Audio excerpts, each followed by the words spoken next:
15 дней наши мужчины защищали эту дачу. Уже практически месяц люди из западно-казахстанских областей борются с природными катаклизмами. А почему вы не уходите? А почему мы должны свое жилище бросать? Вы за нас, говорю, отвечать будете? Нет. Вы нам жилище восстановите? Нет, не положено. А что нам тогда положено? Это город Уральск. Режим ЧС тут действует с конца марта. Первая вода пришла сюда со стороны степей. Большое количество талых вод не успевало впитываться в промерзшую землю. Затопленными оказались сотни домов рядом с городом, построенные на территории дачных участков. Многие жили в них круглый год. Со стороны акимата здесь никого не было. Когда хотели дорогу закрывать, просто там шум подняли, что написали. Тогда пришли они со своим спецназом, СОБРом. Ситуация стала еще более напряженной, когда в России начались паводки. Ириклинское водохранилище переполнилось, затопило Орск, Оренбург, и по реке Урал стихия направилась в Казахстан. Правительство Казахстана оно выделило 7 миллиардов тенге на предупреждение паводка. Сейчас прокуратура Казахстана задается вопросом, а куда делись эти 7 миллиардов тенге? С начала апреля из зон бедствия было эвакуировано более 120 тысяч людей. Оставшихся без крыши над головой размещали в актовых залах школ и общежитиях. Сотни тысяч казахстанцев в эти дни строят дамбы и укрепляют территории, граничащие с реками.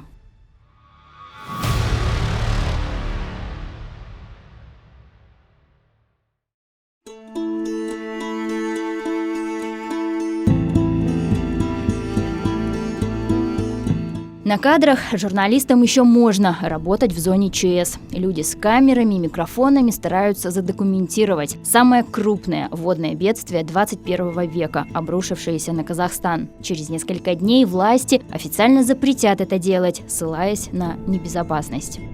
До этого мы были в городе Костанай, там отсняли, сейчас едем в город Орал. С одной стороны, мы не просто хотим распространять новости, Орал — это наша малая родина, поэтому мы как волонтеры тоже помогаем.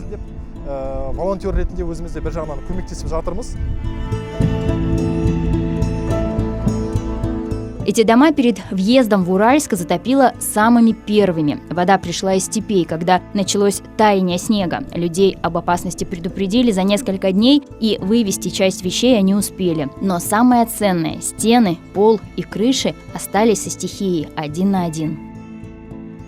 Не знаю, как теперь будем жить. Месяца 3, пока будет стоять вода здесь по-любому.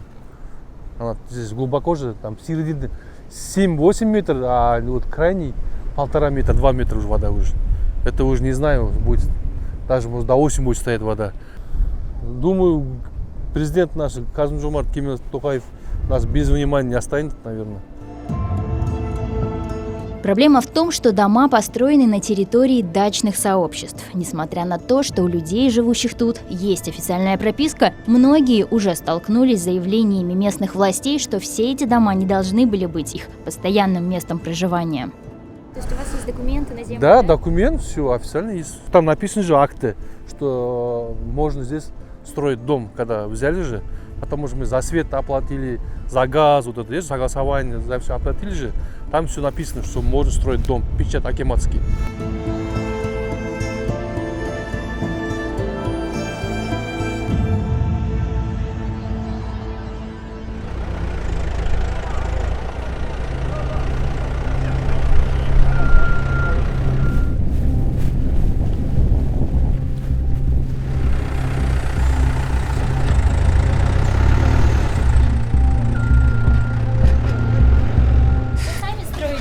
Да, жена помогал.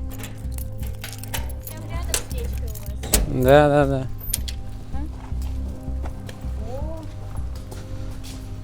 Это ваша? Да, здесь машин много было, убрали это.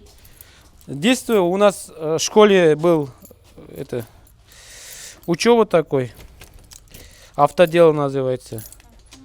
Вот сервис маленький. Сейчас отопления, свет нету, вот, поэтому холодно. Дом Ирмека стоит на территории другого садоводческого сообщества. Он живет тут уже 12 лет. Впервые видит, чтобы река поднималась так сильно. Бұл жерде 2010 жылы 500 мың теңгеге сатып алдым. В 2010 году купил землю здесь за 300 тысяч тенге. Для меня это была небольшая сумма. В других местах стоимость была 2-3 миллиона. Природа здесь хорошая, есть вода, деревья. Поэтому здесь купили. Спокойно тут, не как в городе. Тыныш қой. Қала емес, город емес. Адамдар аз болады мында деген. Ближайшие дачные сообщества уже все давно затопило. Эрмек с соседями отчаянно держат оборону и не сдаются. Эвакуация детей и женщин тут прошла больше 2 недель назад. И все это время оставшиеся жители в буквальном смысле борются со стихией. Я даже детей уже 10 дней не вижу, своих родных. 10 суток не вижу, потому что я здесь вот с 6 часов начинаю, вот мне до соседа с 6 часов до 3 часов ночи, час сплю, опять подъем. И так каждый день, час в сутки сплю, я 17 суток не сплю уже. Чтобы как-то остановить воду, люди вырыли перед дамбой глубокий котлован. Он заполнился быстро. Чтобы вода не начала переливаться, приходится постоянно достраивать и укреплять дамбу, устранять течи. Люди понимают, что говорить о победе над стихией еще очень рано. Вода из России только подходит к Казахстану. Біздер апрельден, яғни айтқанда сәуірден 6 Начиная с 6 апреля мы начали эту работу, потому что Каратобе начала утопать. Тогда появились слухи, что из России, Оренбурга к нам идет вода. Так мы начали ради безопасности строить дамбы своими руками. Соған өзімізше сақтық нелерін қолданып жатырық. Осылайынан дамба салып өзіміздің қолымыздан.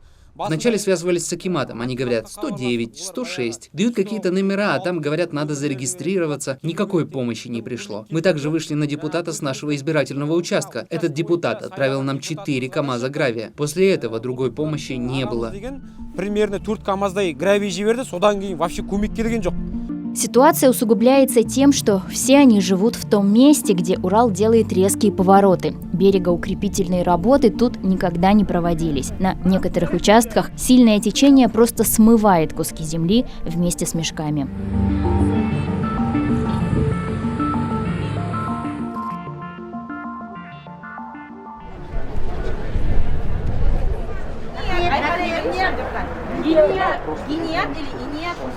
Тем, чьи дома уже ушли под воду, государство выплачивает единоразовую материальную помощь. Чтобы ее получить, люди приходят в Уральское отделение соцпомощи и пишут заявление. Люди уже, прикинь, сами сделали вот такой список. То есть по этому списку в день с 9 до 7 без обеда мы принимаем потолок 250 человек.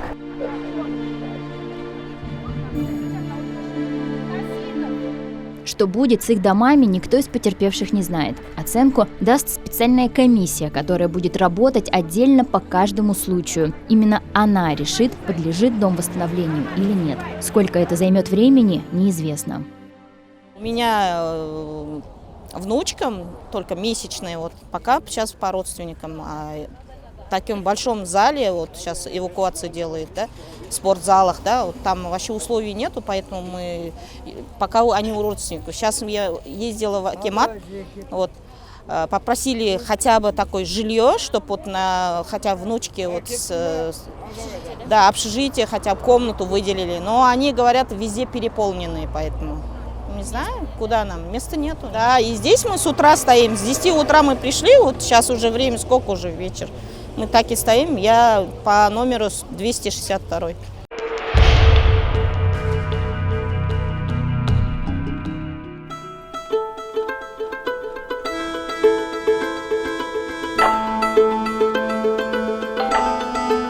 Замира Ташиева живет в этом актовом зале уже почти месяц. По словам женщины, сейчас здесь стало гораздо спокойнее и тише, потому что осталось не больше 50 человек. Большую часть постояльцев разместили в общежитиях. Кто-то сам снял жилье, аренда которого в эти дни подскочила в 2 раза.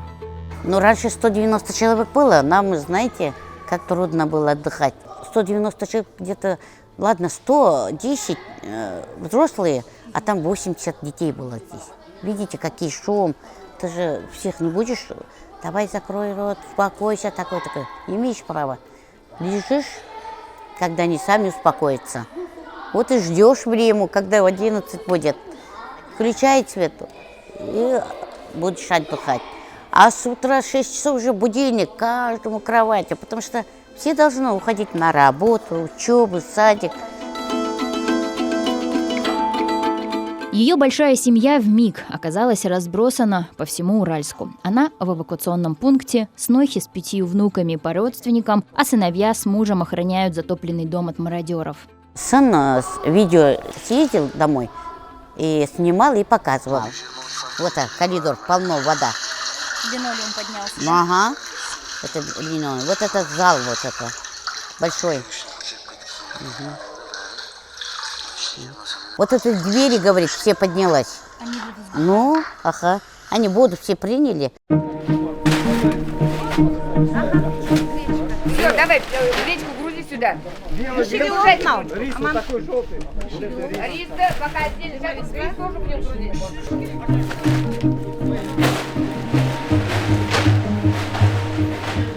Мы работаем в основном только с районами. Бурлин, Теректа, Сырым, кто у нас там, Байтерек и Карачуба. Сейчас у нас экстренно идет загрузка Бурлин и Теректа. Продукты питания, мука есть, палатки есть, может быть, лодки есть. Сейчас постепенно, потихонечку, согласно заявке, разгружаем. Айгуль Туркина – руководитель гуманитарного штаба. Насколько быстро люди получат хоть какую-то поддержку в виде еды и вещей, зависит от ее четких указаний. Она же встречает постоянно прибывающие фуры и руководит их разгрузкой. Недавно здесь были представители Кыргызстана. Поблагодарить отдельно хотел представителей Республики Кыргызстан. Да, это, кажется, единственный из других стран, которая прошла помощь гуманитарная. И наши братья, родственники из Кыргызстана не оказались в стороне, а оказали руку помощи. Это очень приятно и очень важно в такой момент.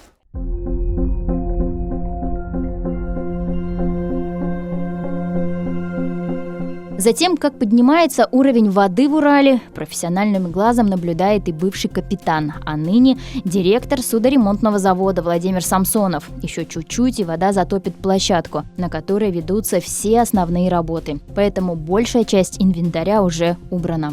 Вот строили это рыбакам Атырау холодильную установку на 200 тонн рыбы. Это она уходила в море. Сегодня между Уральском и Атырау большие пароходы и баржи не ходят. Во-первых, нечего возить. Во-вторых, в некоторых местах Урал слишком обмелел. Владимир Самсонов провел собственное исследование и сделал вывод, что маловодье Урала наступило во многом из-за строительства в 1957 году Иреклинского водохранилища, того самого, вода из которого уже затопила Орск, Оренбург и движется в Казахстан. Здесь как раз вот водомерный пост у нас вот с 27 года по 57 до ввода в пуск. Вот тогда, значит,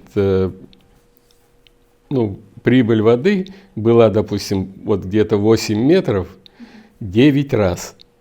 Следующие 30 лет, вот с 57 по 87 год, всего 1 раз. Вот понимаете, вот какого объема воды не поступило в пойму Урала. Понимаете? Вот почему проблемы это начались? Потому что высохла пойма. Вот. Это вот вмешательство человека в это дело. В результате дно Урала стало заиленным и неглубоким. Пойма реки высохла, и русло стало узким. Все это, как правило, и приводит к неконтролируемому затоплению жилых районов во время паводков. Я вот смотрю в интернете, это там пишут, что почему построили это Иреклинское водохранилище, чтобы балансировать, чтобы наводнений не было там и прочее, прочее. И, во-первых, его построили для металлургических заводов, которые там для воды им надо больше. То есть вот и его основная цель это была. Мне кажется, там вот как раз вина этого водохранилища, потому что они не вовремя начали сбрасывать эту воду. Допустим, зимой они сбрасывают по 15 кубов в секунду. Понимаете? Потом увеличили там где-то вот в начале марта 90 кубов. Если бы они начали, допустим, не 90 там в начале сбрасывать, там, а 300 кубов, то есть освобождали это, тогда бы они не начали сбрасывать по 2000, потому что это тоже рекорд они поставили сброса, потому что не было до этого такого.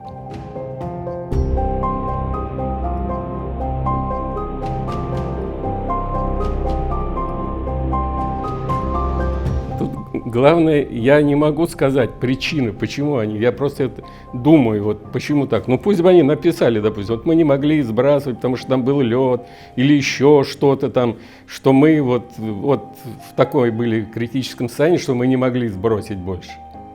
Ну ничего же не говорит, там единственное, вот я сколько смотрю в интернете, там то, что его построили, то, чтобы, значит, сброс, наводнение избавиться. А мы сейчас наоборот, по-моему, наоборот это сделали все.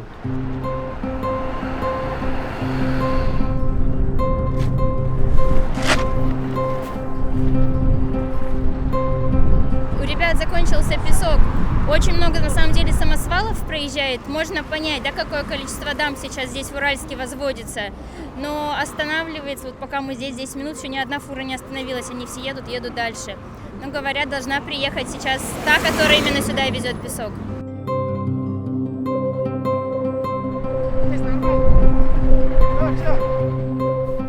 У людей разные мнения.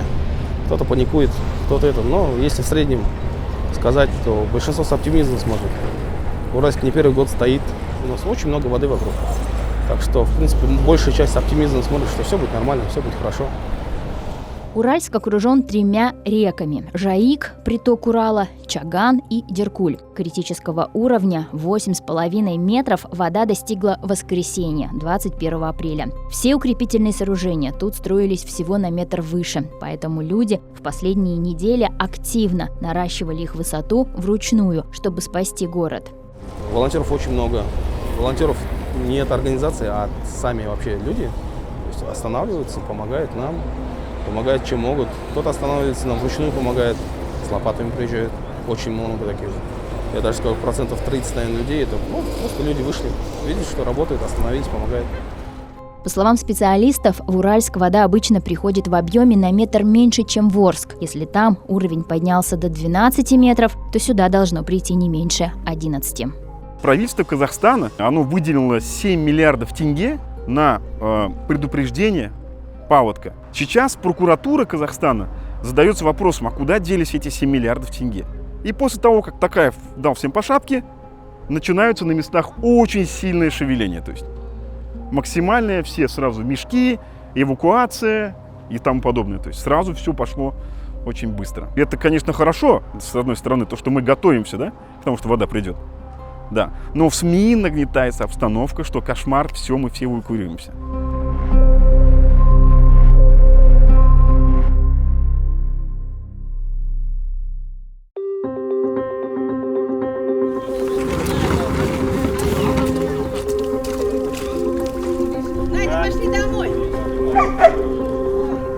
Каждый день вода затапливает новые дачные участки вокруг Уральска. Это садоводческое объединение держало осаду 15 дней. Прорвало после вчера ночью. Самый первый наш дом ушел. Мы пытались его как-то удержать, и трактором удержали, и дамбу делали. Бесполезно. Поток сильный, он прям за 20 минут прям это сразу. Прям все на глазах было.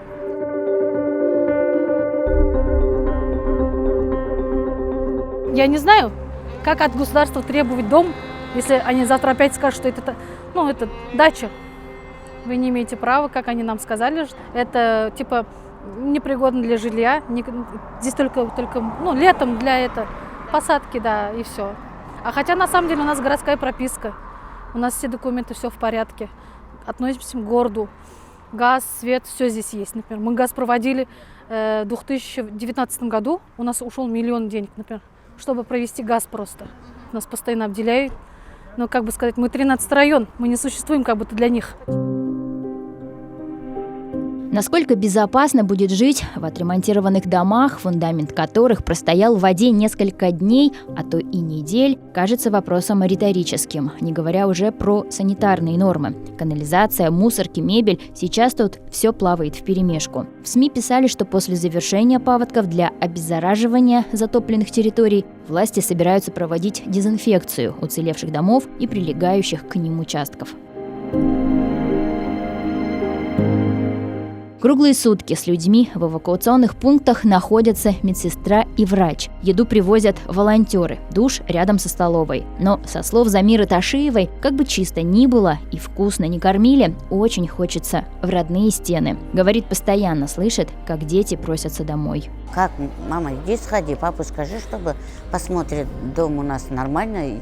А я, говорит, родители скажут, нет, туда невозможно идти, там запах плохой. Они говорят, давай это, бывайте средства, давай, ага, говорит, давай с таким средством побрызгаем и будем там ночевать. Сейчас, когда Уральск с минуты на минуту ждет большой воды из России, сюда каждый день прибывают люди из новых эвакуационных территорий. Сколько они тут пробудут, и самое главное, будет ли потом, куда вернуться, никто не знает. И это самое тяжелое ожидание.